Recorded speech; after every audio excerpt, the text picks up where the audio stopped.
कभी कभी सुनाता हूं मैं कथाओं में कि जब राम जी रावण को मार करके लौट करके आए तो जनक जी ने पत्र लिखा, पत्र लिख करके भेजा। राम जी अपनी सभा में बैठे थे, सारी वानर सेना बैठी थी। जामवंत जी बोले, भगवान आपकी ससुराल से पत्र आया है। राम जी बोले, पढ़ के सुनाओ, क्या भेजा है ससुर जी ने लिख के। तो उसमें जनक जी ने लिखा था, हमको बड़ी प्रसन्नता है कि आप सकुशल वापस आ गए हैं। 14 वर्ष बड़ा श्रम आपने सहा होगा, आपने लंका पर विजय प्राप्त की, उसकी भूरी भूरी आपको शुभकामनाएं आदि सब लिखी थी।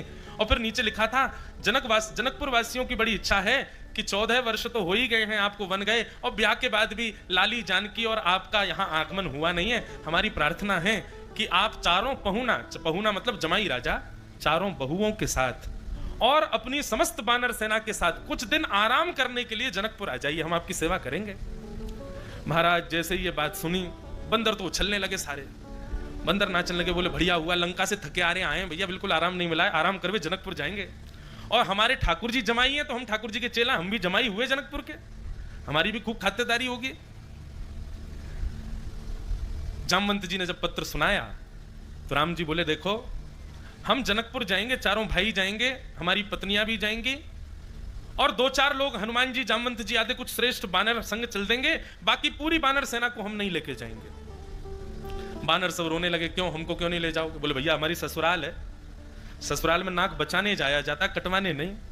तुम लोग तो किसी से भी छीन के खा जाते हो, किसी पे भी चढ़ जाते हो, किसी के भी घर में घुस जाते हो, कहीं भी कुछ भी कर देते हो, और वो हमारी ससुराल है, वहां कहीं अगर तुमने कुछ ऐसा अनुचित कृत्य किया, हमारी तो नाक ही कट जाएगी। बानर सब बोले, ठीक है राम जी, जब मरने थे, प्राण त्याग करना था तो हमको आगे खड़ो कर दिया, और जब मालपुआ मिलने वाले तो बानर यहीं रहो, ठीक है कोई बात नहीं, देख लिया। बानर बड़े उदास हो गए, लेकिन राम जी तो लीला कर रहे थे। सब बानरों ने अतिवृद्ध जामवंत जी को घेर लिया, बोले सुनो, हमको जनकपुर लेके चलो, हम भी मालपुआ खाएंगे, हम भी अपनी सेवा करवाएंगे वहां पे। जामवंत जी बोले, तुम्हारी आदतों की वजह से नहीं ले जा रहे हैं, तुम बन के बन उजाड़ देते हो, किसी मैदान में घुस जाओ उसको तहस नहस कर देते हो, किसी की भी सामग्री उठा के भाग जाते हो, ये सब तुम्हारा स्वभाव है, इसलिए बेचारे मना कर रहे हैं राम जी। बानर बोले, हम बिल्कुल सुधरे सुधरे जाएंगे, आप हमको ले चलो बस। जामवंत जी बोले, ठीक है मैं एक युक्ति अपनाता हूं, और राम जी के पास जाकर के सब बानरों की बात कह करके जामवंत जी बोले, प्रभु मैं जिम्मेवारी लेता हूं, एक भी बानर कुछ भी गलत नहीं करेगा। राम जी बोले, प्रमाण क्या? बोले, प्रमाण ये कि जो मैं करूंगा वही ये लोग करेंगे। राम जी बोले, करके दिखाओ।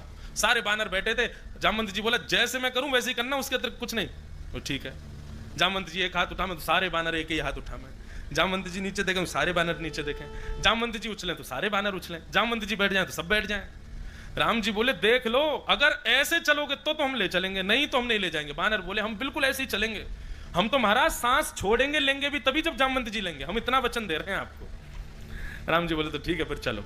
अब महाराज रथ सजाए गए, और चारों बहुएं और चारों भैया विराजमान हुए, हनुमान जी, जामवंत जी, अंगद जी आदि आदि सब बानर, और पीछे बानर बिल्कुल ऐसे चल रहे हैं जैसे 26 जनवरी की परेड होती है, एक साथ पांव आगे चल रहे हैं, एक साथ हाथ आगे चल रहे हैं। जामवंत जी मूड खुजा रहे हैं तो सारे बानर मूड खुजा रहे हैं, जामवंत जी कमर खुजा में तो सारे बानर खुजा में, जामवंत जी को खांसी आ जाए तो जबरदस्ती खांसे सब। राम जी बड़े प्रसन्न हो रहे हैं देख करके, बोले, जे बढ़िया है। जनकपुर पहुंचे, जनकपुर में जैसे ही पहुंचे, अटारियों पर सखियां खड़ी थी, पुष्प वर्षा कर रही हैं, और महाराज मालाएं लेकर के खड़ी हैं, सुंदर आरती के थाल सजाए हैं, और पूरे जनकपुर में राम जी से ज्यादा प्रशंसा उनकी सेना की हो। बोले, भैया ऐसे बानर नहीं देखे। और राम जी, जामवंत जी सब बानरों के कुर्ता और सिलवा के ले गए थे, ऊपर से कुर्ता वुर्ता पहन करके बिल्कुल सीधी छाती करके सब चल रहे थे। कहीं कोई सेब खाता दिख जाता तो बानर का स्वभाव है छीन लेता है, पर यहां सेब खा रहे हैं बानरों के सामने, लेकिन बानर नहीं, उनको देख भी रहे, सीधे चल रहे हैं बिल्कुल, जामवंत जी जो कहेंगे वही करना है। जनक जी ने स्वागत किया, सारे बानर बिल्कुल सभा में बैठे, एक सुई गिर दो तो उसकी आवाज आ जाए, बिल्कुल हलचल नहीं हो रही है, सब बानर बिल्कुल एक टक बैठे हुए हैं। जनक जी कहने लगे, बोले, निश्चित ही लग रहा है कि रावण को मारने वाली प्रजा आई है यहां पर, कितना शिष्टाचार। राम जी बोले, जी बिल्कुल ऐसे ही है, हमारे भोले भाले बानर हैं सारे। महाराज अब वार्ता बाद में होगी, पहले प्रसादी पाली जाए। बोले, जी। अब बानर तो भैया कभी पेड़ पर चढ़ के खाते हैं, एक दूसरे से छीन के खाने वाले, लेकिन आज बानरों के आगे पट्टा लगाए गए, चौकियां लगाई गई हैं, आसन धरे गए हैं, थालियां लगी गई हैं, उसमें सुंदर सुंदर कटोरियां रखी हैं। अब एक एक सामग्री आ रही है, कढ़ी आवे, दाल आवे, सब्जी आवे, पूड़ी आवे, गुलाब जामुन आवे, रसगुल्ला आवे, लेकिन बानर थाली की ओर नहीं देख रहे, सब जामवंत जी की ओर देख रहे हैं। बोले ये जो करेंगे वही करना है।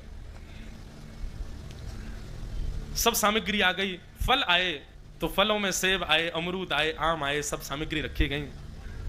जनक जी ने हाथ जोड़ करके सबसे कहा प्रारंभ कीजिए, प्रसाद पाइए। लेकिन बानर नहीं, बिल्कुल भी। जामवंत जी को देखा, जामवंत जी ने पहले जल हाथ में लिया, थाली के चारों ओर घुमा करके महाराज अन्नपूर्णे सदापूर्णे कहने लगे। सब बानर भी हाथ में जल लेकर के घुमा रहे हैं, पी रहे हैं। जनक जी कहे वाह भैया ये बानर हैं, देखो इनको। देखने के लिए भीड़ लगी है बानरों के शिष्टाचार को। इतने में ही जामवंत जी ने सबसे पहले आम उठाया, आम ही प्रिय था उनका। आम को घुमा के देखा, बोले वाह बढ़िया वाला मीठा आम है। अब जामवंत जी भैया नए का ताकतवर नहीं थे। जामवंत जी इतने बलवान थे, इतने बलवान थे कि राम जी जब रावण को मार के लौट के जब वापस आ गए तो एक दिन जामवंत जी अपनी हथेली खुजा रहे थे। तो राम जी बोले क्या हो गया? बोले कि भगवान मेरी हाथ की खुजली शांत नहीं हुई। बोले क्यों? बोले मेरे समान बलवान पूरे राम रावण युद्ध में दो ही थे, एक तो रावण और दूसरा कुंभकर्ण। दोनों को आप दोनों भैयाओं ने मार दिया, मेरी तो हाथ की खुजली ठीक ही नहीं हुई है। इतने बलवान थे जामवंत जी। अब बेचारा छोटा सा आम पकड़कर जामवंत जी ने जैसी दबाया सोई उसकी गुठली उछल गई। जैसे ही गुठली उछली, सारे बानरों ने भी आम उठा के सबने दबाए। बोले गुठली उछलनी ही चाहिए। और जैसे ही सबने आम पकड़ के दबाए, सबकी गुठलियां उछली। जामवंत जी की गुठली उछली। जामवंत जी बोले मेरे हाथ से रावण निकल के नहीं भाग सकता, गुठली की इतनी मजाल भाग गई। और पकड़ने के लिए जैसे ही जामवंत जी उछले, जामवंत जी के उछलती बानर बोले आक्रमण, अब खुल गए महाराज, कूद पड़ो सबरे। और लिए महाराज बानर एक दूसरे पर कूदने लगे। किसी की कड़ी लेके भाग रहे हैं, किसी की दाल लेके भाग रहे हैं। जनक जी की थाली में से पूड़ी लेके भाग गए बानर सबरे। पूरे जनक जी के महल में कड़ी, खीर, दाल आदियों से पूरा लेपन कर दिया पूरे सभा का। राम जी नीचे नजर करके बैठे थे। जनक जी बोले लग रहा है कि रावण को मारने वाली सेना है।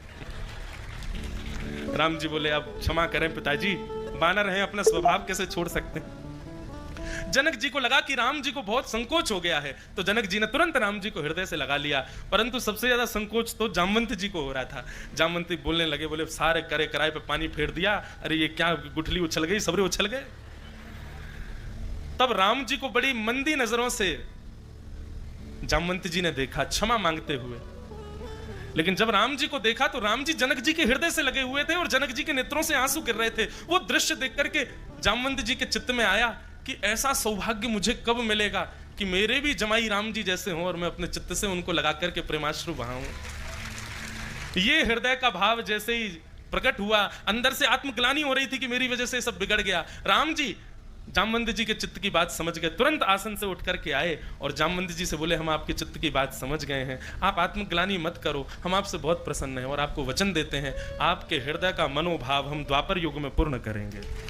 और आज उसी द्वापर युग में द्वारिकाधीश कृष्ण पधारे और जामवंत जी की पुत्री जामवती के साथ में विवाह किया। बोलो जामवती रमण भगवान की। दूसरा ब्याह जामवती जी के साथ।